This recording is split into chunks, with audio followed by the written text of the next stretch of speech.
In the recent years, I felt this way more and more that in my stories, when describing or introducing the protagonist to me as the reader, it should always be the protagonist's actions rather than their words and the words of those around him, the surrounding characters that define the protagonist's qualities and abilities, because I just always felt extremely weird when a protagonist unironically described himself as smart or even a genius, or when the protagonist was introduced as this veteran soldier, master hunter, incredible tactician, and yet these types of protagonists usually proceed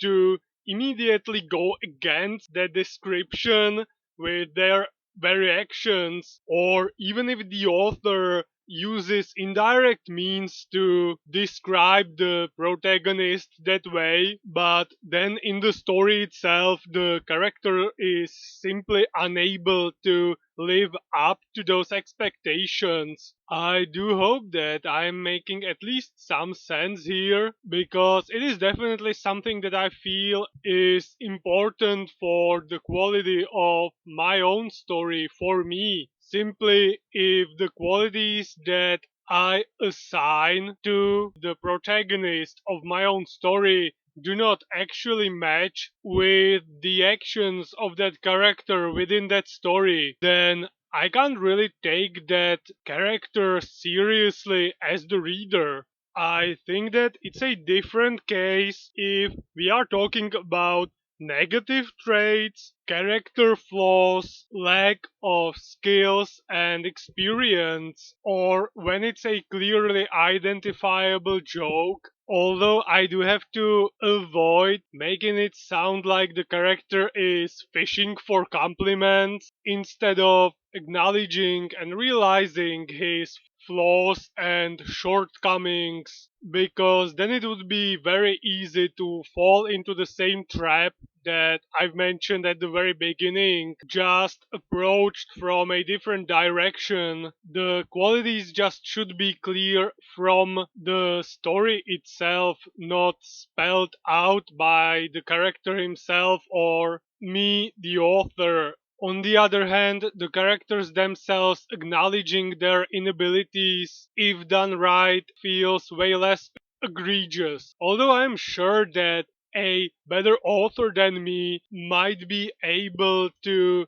introduce the positives of their protagonist in a less intrusive way and actually match the description with the actions of the character within the story. I just don't see myself being able to do that with my current set of skills and ideas how a story should unfold. And thus, if the character is good at something, he should show it. If he is bad at something, I should be able to show him in a situation where he acknowledges it, if not attempts to overcome it, because I don't feel that all shortcomings need to be filled, because that's why certain side characters exist.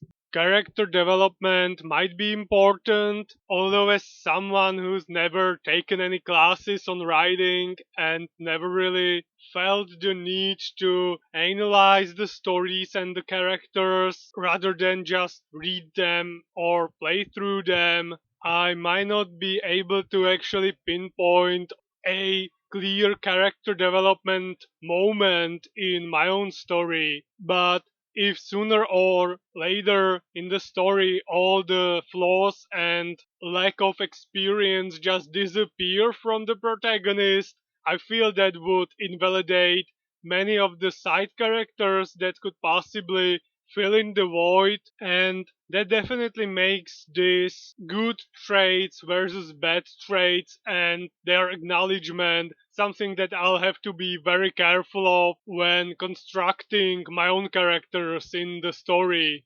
TLDR, the characters themselves acknowledging their flaws is something that I'm fine with if they do it themselves. On the other hand, characters themselves and those around them overpraising them and highlighting all their accomplishments feels slightly pretentious from me, the author. Well, and the rambling and rapid arrows last time faced a series of misfortunes, so let's see if their luck improves in any way. And their new winter adventure sends them ice skating a frozen stream to visit Indra's aunt, who lives a few hours against the current amidst some jokes and friendly banter, starring Redcap's clumsiness in the main role. They pack all their need and putting on their skates, they begin their journey. So far, no accidents, just Yarka noticed a place that could be a great spot for summer camping. And all in all, the scenery around seems like a objective for an expedition. When the snow melts, they find a good place to take a break, warm themselves up with a tea around a fire. Mirek being the voice of reason, telling them to sit on some log at least instead of the ground itself to avoid catching a cold. Redcap jokingly calls Speedy over, telling him that he'll sit on him since log like a log. And after this break, they are in a hurry because they spend more time than they should have, and the night is coming, and they are only halfway through. But then two of the club members hear the sound of someone calling for help. They find a frozen lake with a hole. Indra goes there to investigate, for which Mirek immediately admonishes him because it is very dangerous. But fortunately, nothing bad happens to him, and he notices drops of blood around the edges of the hole. Then they notice some tracks in the snow, and following them, they reach an abandoned building, almost in ruins. They venture inside with Peter's flashlight, who has an unfortunate accident when a rotten floor caves in underneath him and he falls into the basement. Nothing actually horrible happens to him, but his exaggerated screams for help sure help loosen up the mood. The rest of the club members tie together some clothes, and when pulling him up, they even joke around him, telling him to let go if the makeshift rope began to tear because they don't want to end up with sleeveless sweaters. The rescue is successful and the investigation continues. They finally reach a door from behind which the shouts for help were coming, and when they breach the door, they are met with a boy who suspected them of being robbers, and that's why he was screaming. It turns out that he was the one who cut his hand on the ice. His friend appears with a new set of clothes for the boy that fell into the water, and the Rapideros find out that these two boys were investigating a cave that's beyond the frozen lake because they have seen a vagabond disappear in that cave and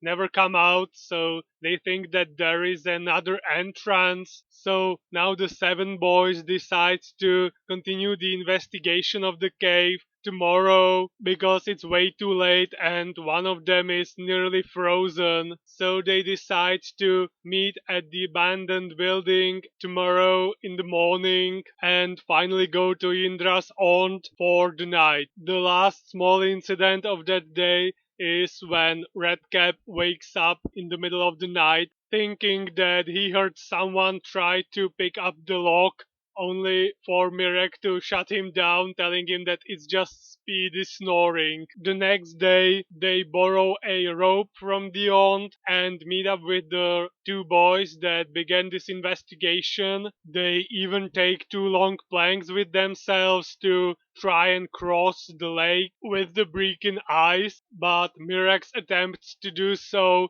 fails because the ice gives in underneath his feet. Fortunately, he is using the planks and he is tied with the rope. But still, Mirex's feet sinking in bit into the water scares Speedy so much that he starts screaming that Mirek will be expelled from the rapid arrows unless he immediately comes back.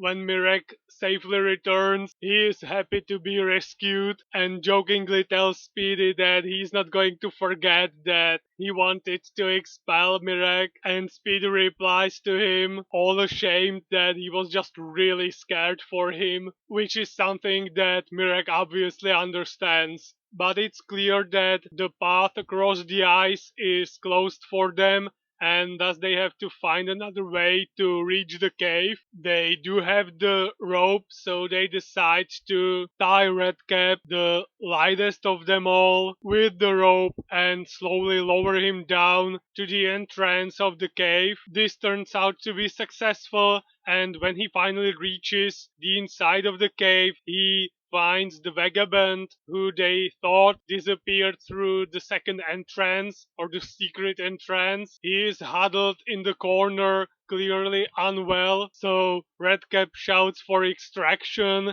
and with the rest of the boys, they report the incident to the authorities, and fortunately the emergency services are able to retrieve the man who was freezing in the cave at the very last moment, making this adventure of theirs a life-saving one. And this is where I'm going to stop for today. I had a lengthy talk about Protagonist as always and managed to tackle a grand quest that the Rapid Arrows undertook, and I'm going to continue with this in the next one.